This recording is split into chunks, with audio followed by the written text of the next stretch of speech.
Alemania 1917. La guerra de ataques se desvanece como un recuerdo difuso, dejando un frente que ahora se inclina hacia la defensiva a lo largo de la línea Hindenburg. La moral se tambalea y los éxitos militares son escasos, pero entre las sombras de la desesperanza surgen noticias alentadoras, provenientes de un soldado y su escuadrón aéreo.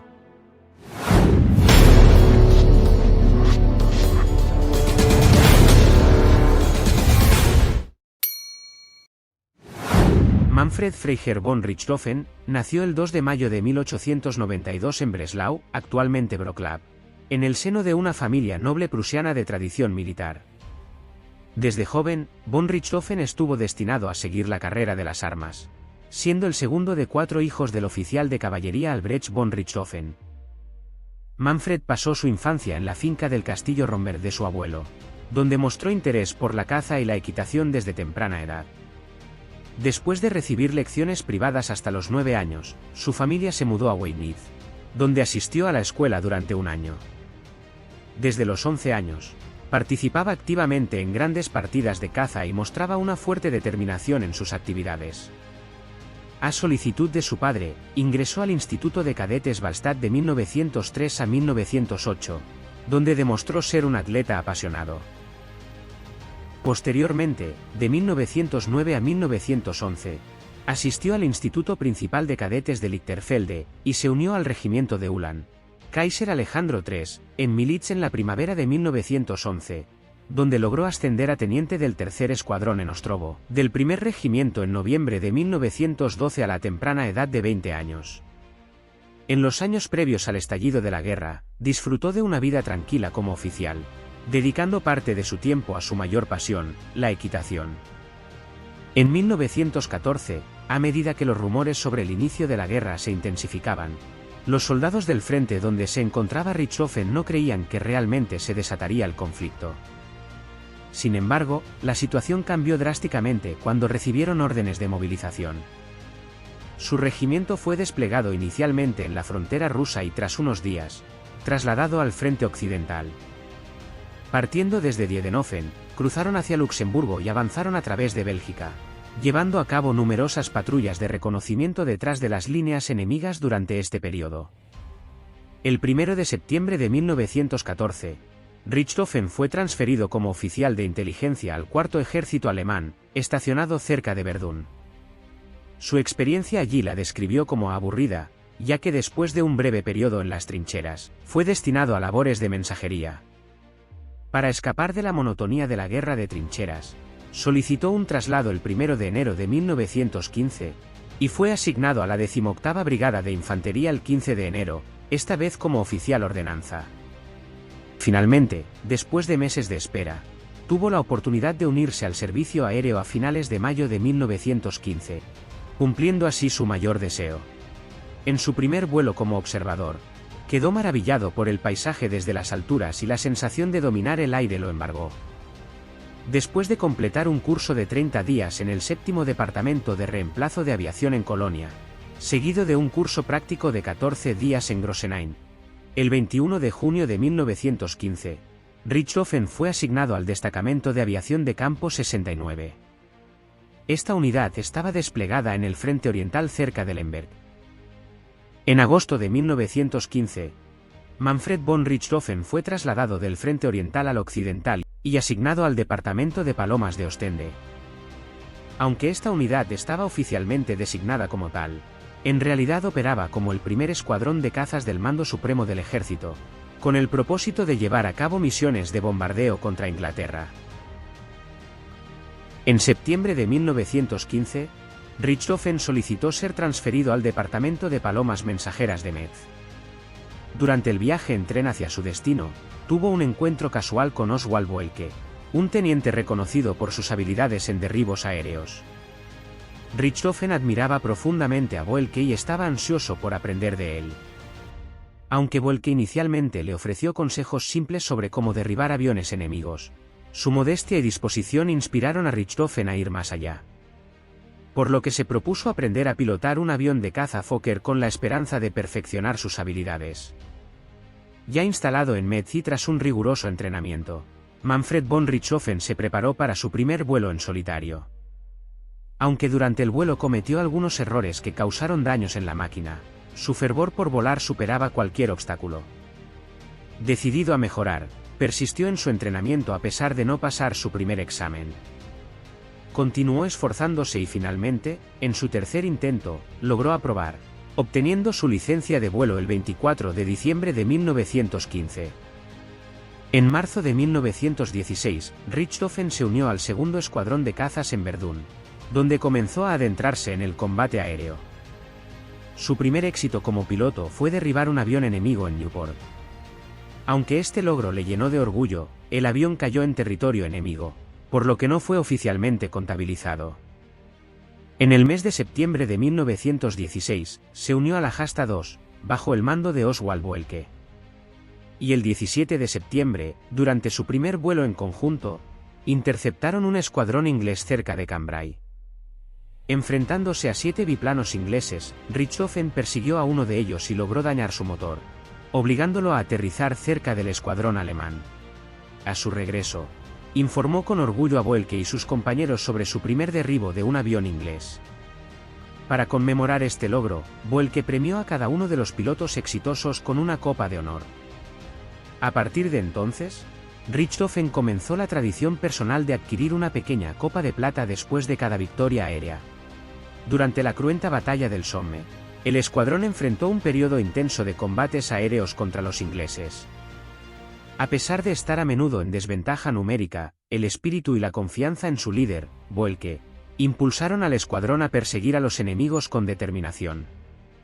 Sin embargo, en un fatídico día, durante una misión contra 2 aviones ingleses, ocurrió un accidente cuando 2 máquinas alemanas chocaron en el aire, resultando en la trágica muerte de Boelke el 28 de octubre de 1916. Aunque la pérdida de su líder representó un duro golpe para el escuadrón, también los impulsó a mejorar.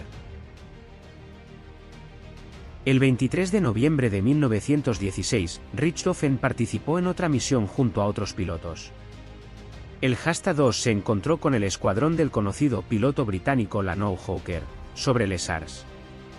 Durante el enfrentamiento, Richthofen derribó el avión de Hawker después de una intensa lucha. Continuó así sumando victorias aéreas y tras la número 16, Richthofen fue condecorado con la Orden pour le Mérite, el máximo galardón prusiano a la valentía, el 12 de enero de 1917.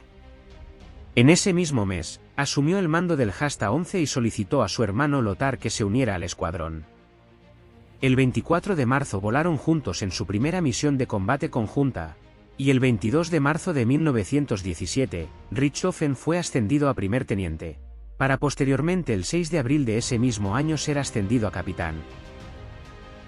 Durante su tiempo al mando del Jasta 11, Richthofen y su escuadrón se convirtieron en una unidad de élite, derribando numerosos aviones británicos y desempeñando un papel crucial en lo que los británicos llamaron el Abril Sangriento de 1917. Un periodo de aproximadamente 5 semanas durante la guerra aérea en el frente occidental, en el que las fuerzas británicas sufrieron pérdidas exorbitantes contra las fuerzas aéreas alemanas. Al alcanzar su derribo número 50, Richthofen fue felicitado por el Kaiser Guillermo II, convirtiéndose así en un ícono de la propaganda de guerra alemana. En junio de 1917, bajo su mando se formó el Escuadrón de Cazas 1. Sin embargo, en julio de 1917, sufrió una grave lesión en la cabeza durante un combate aéreo, perdiendo momentáneamente la visión y el control motor, de lo cual nunca se recuperó completamente. Durante su recuperación, publicó su autobiografía y participó en actos de propaganda en Berlín, antes de ser enviado a observar las negociaciones de paz en Brest-Litovsk junto con su hermano Lothar. En la primavera de 1918, debido a la inferioridad numérica de la Fuerza Aérea Alemana, Richthofen desarrolló una táctica de combate revolucionaria que se basaba en 3 elementos clave: la élite de su escuadrón, su completa movilidad y en que los aviones estuvieran pintados en colores brillantes en lugar de camuflaje. Esto llevó a los aliados a apodar al escuadrón como el Circo Volador. La precisión y habilidad de los pilotos durante los combates aéreos a menudo parecían acrobacias circenses.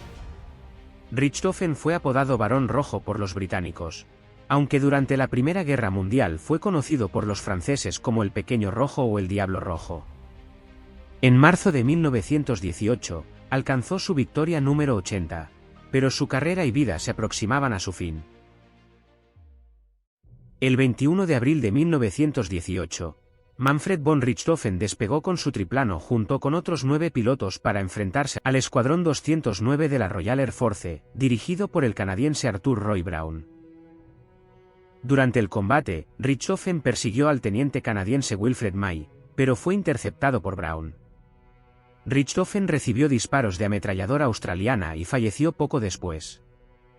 Al día siguiente, fue enterrado con todos los honores militares por soldados del bando aliado.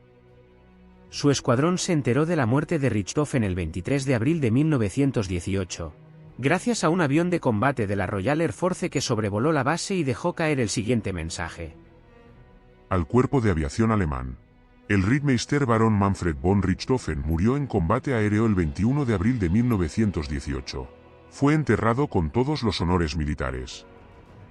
En cuanto a la causa de su muerte, estudios posteriores sugieren que podría haber padecido un síndrome postraumático, debido al traumatismo craneoencefálico ocurrido en 1917. Esto presuntamente pudo haber afectado su comportamiento durante el combate. La polémica sobre quién disparó la bala mortal que acabó con la vida del Barón Rojo continúa. Inicialmente, se atribuyó el derribo aéreo al piloto canadiense Brown, pero investigaciones posteriores sugieren que la bala fatal fue disparada por ametralladores en tierra. Durante décadas, se consideró al sargento australiano Cedric Popkin como el probable tirador, pero investigaciones más recientes sugieren que el probable autor del disparo fue William Evans, de la Fuerza Imperial Australiana. Tras el entierro de Richthofen el 22 de abril de 1918 en Bertangles, su tumba intentó ser profanada por aldeanos franceses la noche siguiente. Tras la noticia pública de su muerte, fue estilizado como un héroe nacional, y se realizó un funeral central el 2 de mayo de 1918 en Berlín, presidido por la emperatriz Auguste Victoria y altos oficiales militares. 5 años después, fue nuevamente sepultado en el cementerio de guerra alemán de Fricourt, por petición de las autoridades militares francesas. Pero luego, a solicitud de su familia, fue trasladado al cementerio de inválidos en Berlín en 1925, donde fue enterrado después de una ceremonia oficial. En 1975, su tumba en el Invalidenfriedhof fue nivelada debido a la ampliación del muro de Berlín, y sus restos fueron trasladados al Subfriedhof Wiesbaden, donde descansan junto a los restos de su hermano y su hermana. Durante su vida, el Barón Rojo recibió numerosas medallas y condecoraciones, siendo la más prestigiosa la Pour le Mérite. Después de su 70ª victoria aérea, se solicitó para él las hojas de roble Pour le Mérite, pero el gabinete militar rechazó el premio. En su lugar, recibió la Orden del Águila Roja de tercera clase con corona y con espadas el 2 de abril de 1918. Aunque la exclusividad de este premio podría ser considerada superior a la de las hojas de roble Pour le Mérite, dado que hasta el final de la monarquía esta orden solo se otorgó con esta combinación 6 veces.